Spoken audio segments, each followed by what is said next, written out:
Mesa intersindical porque están solicitando, ya solicitaron a la Secretaría de Trabajo la reapertura de las paritarias porque quieren saber qué va a pasar y sobre todo cómo se va a plantear, cómo se van a plantear los aumentos en la segunda parte del año. Por eso es que hay una reunión, tenemos entendido por estas horas, de la mesa intersindical para analizar toda esta situación y ver si desde la Secretaría de Trabajo responden a la petición que hicieron de reapertura de paritarias. Vamos a hablar unos minutos con Julio Acosta, secretario general de Luz y Fuerza y parte de la mesa intersindical. Julio, buen día. Mauro de Radio Kermés te saluda. ¿Cómo andás?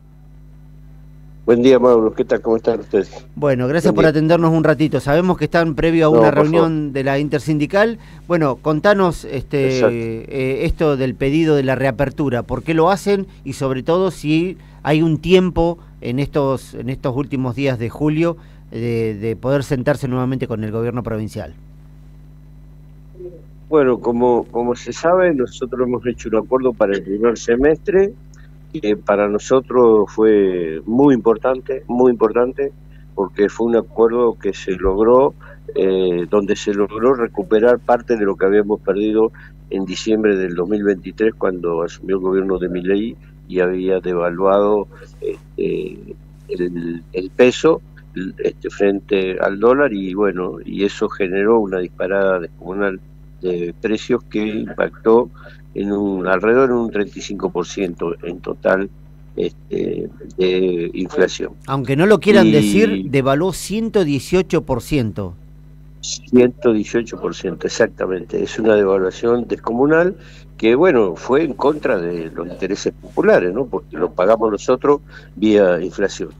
Ahora bien, en este semestre nosotros hemos recuperado, o sea, hemos obtenido un 30%, un 30,2%, una cosa así, frente a una inflación semestral de un 15 y algo, casi un 15%. Entonces, nosotros lo que pretendemos y lo que vamos a analizar hoy, cómo continuamos en esa línea, cómo continuamos recuperando parte del salario que hemos perdido, que nos volvió a arrojar después de muchos años, de algunos años de estar por encima de la línea de la pobreza, volver otra vez a estar por debajo de la línea de la pobreza. Entonces, nosotros tenemos un objetivo final que es recuperar los niveles salariales que teníamos en noviembre o octubre del 2023. O sea, volver a recuperar los niveles de los salarios, el que ingresa por encima de la línea de la pobreza. Ese es el objetivo, digamos, a más largo alcance, o sea, a mediano plazo.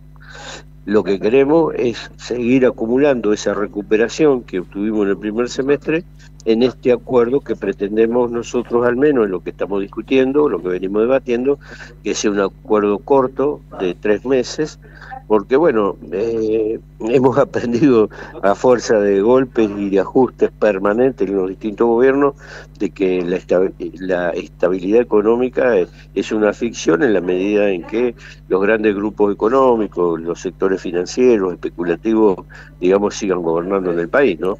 Entonces, frente a eso, no hay previsibilidad y desde el punto de vista económico, y en ese sentido lo que preferimos es hacer acuerdos cortos con cláusulas gatillos que mantengan, digamos, que vayan equiparando a la inflación en ese trimestre, y además queremos lograr una recuperación, como te decía, de lo que perdimos en diciembre del 2023. ¿Esa recuperación todavía no se ha dado, Julio? No, una parte sí, es lo que te decía. En este semestre nosotros veníamos, en el año 2024 más o menos se acompañó a la inflación, pero ese impacto brutal de la pérdida del poder adquisitivo que se dio en el mes de diciembre, digamos, en este semestre se recuperaron 15 puntos. Por eso te resaltaba que hubo un 30% de aumento de los salarios, o sea, con respecto al mes de diciembre del 2024 y junio del 2025, un aumento de un 30%, y la inflación registrada fue del 15%. Claro. Entonces, logramos un buen acuerdo que no se dio en ninguna otra parte en el país, eso no existe, y bueno, queremos continuar con esa línea, por eso estamos discutiendo y vamos a ver cuál es la propuesta que vamos a llevar. Pero más o menos consiste en esos términos, ¿no? Bien, o sea que la idea de un acuerdo sería agosto, septiembre, octubre y volverse a juntar para los últimos 2 meses No, del año. no, sería julio, agosto y septiembre. Julio, agosto, septiembre, bien. Claro, claro. Y volvernos a juntar hacia noviembre, digamos, a fines de octubre, principio de noviembre, para Claro, empezar a el último discutir trimestre, digamos. la última parte. Bien, Claro, bien. exactamente. Y te pregunto, Julio, y no sé si lo analizan desde la intersindical, esto de seguir manteniendo como meta o como número a mirar el número de la inflación que da el IPC o del INDEC de Javier Milei, porque algunos gremios están planteando que ese número es irreal porque los aumentos reales de los alimentos o de otros, por ejemplo, de servicios básicos, es mucho más de lo que marca el INDEC. Esto de seguir mirando al INDEC como como un número a poder sortear o poder mejorar, no va en detrimento de una mejora salarial más positiva para el trabajador. Bueno, nosotros ya atravesamos esta experiencia, donde había un índice Congreso y un índice INDEC, sí, ¿no? Bueno, ese es un mecanismo que utilizan algunos gobiernos, digamos, para seguir ajustando, y nosotros estamos de acuerdo en que se está midiendo mal por una sencilla razón. El tema de los alimentos se mide bien, eso es un método que, digamos, que sirve, pero se deja de lado como ser servicios y alquileres, ¿no? Claro. Entonces eso no se introduce en esa bolsa que establece el INDEC, y por eso es un INDEC mentiroso. De todas maneras, por esa razón nosotros estamos planteando recuperar lo de la línea de la pobreza, ¿no? Ese es el objetivo nuestro, volver a esos niveles salariales. Y mientras tanto, yo integro organizaciones nacionales, tanto como los gremios estatales como la CTA, y venimos planteando precisamente esto, el cambio de sistema de medición del INDEC, porque es una medición que data del año 2004, o del 2001, 2002, 2003, 2004, más o menos, que fue que se fue implementando, y que no contempla rubros como estos, que son los combustibles, los aumentos de las tarifas de luz y gas, el agua y los alquileres, ¿no?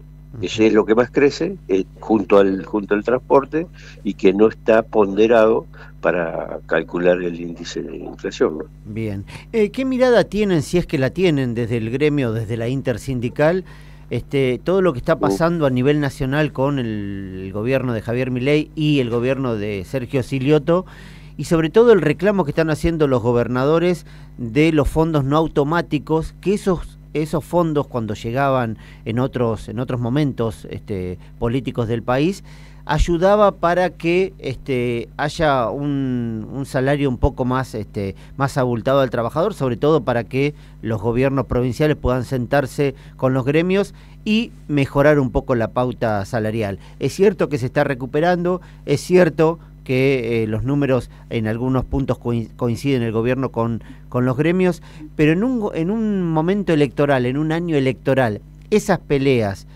o esas discusiones o esos fondos que no llegan a la provincia pueden llegar a perjudicar alguna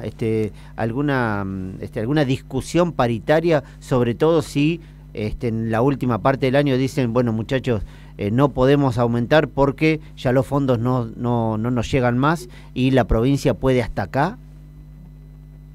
Bueno, esta es una cuestión fundamental, lo que vos estás diciendo. Nosotros discutimos en las paritarias con el gobierno provincial, creo que está en un acta paritaria a principios de el 2024, debe haber sido en febrero, creo, y ahí planteábamos el tema de que había que paliar de que este gobierno, al quitar los recursos a las provincias, que ya lo había anunciado en ese momento, íbamos a entrar en un cuello de botella. En algún momento el gobierno nos iba a decir, miren, no lo podemos pagar, ¿no?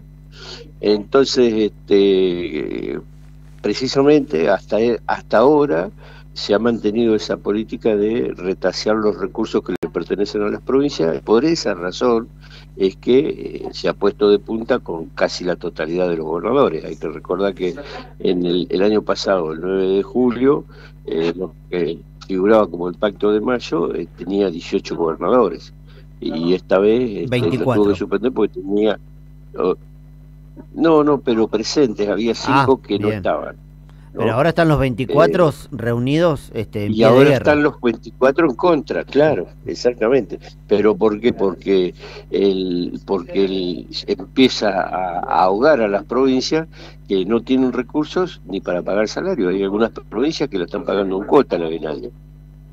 Entonces, esto, digamos, está desatando una crisis en el interior nacional, digamos, de características terribles. Entonces, nosotros cualquier reclamo que se haga por los fondos que le pertenecen a la provincia y que en definitiva configuran una deuda interna que alguien va a tener que pagar en algún momento,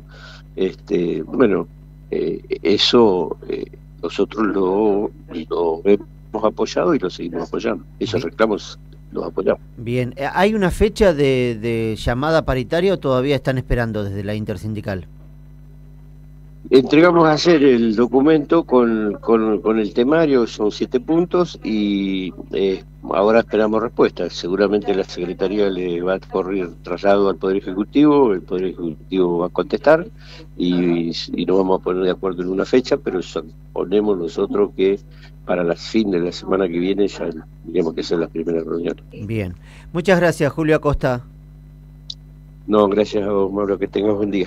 Julio Acosta es secretario general de Luz y Fuerza y parte de la mesa intersindical. Destacó y remarcó el buen acuerdo paritario que tuvieron y también esto de hacer acuerdos cortos, julio, agosto, septiembre y volver a juntarse en octubre. Ya mandaron la nota. Lo que me dicen a mí es que probablemente el llamado a paritarias sea para el 19 de agosto, pero es una fecha tentativa. ¿Por qué decimos esto? Porque habitualmente el gobierno provincial lo que hace es juntarse con los gremios unos días antes de que se confeccionen los recibos de sueldo, para que el impacto del acuerdo paritario sea en ese mes, incluido el mes de julio. Así que hay que estar atentos porque a mediados de agosto lo más probable es que haya un llamado a paritarias. 8:49.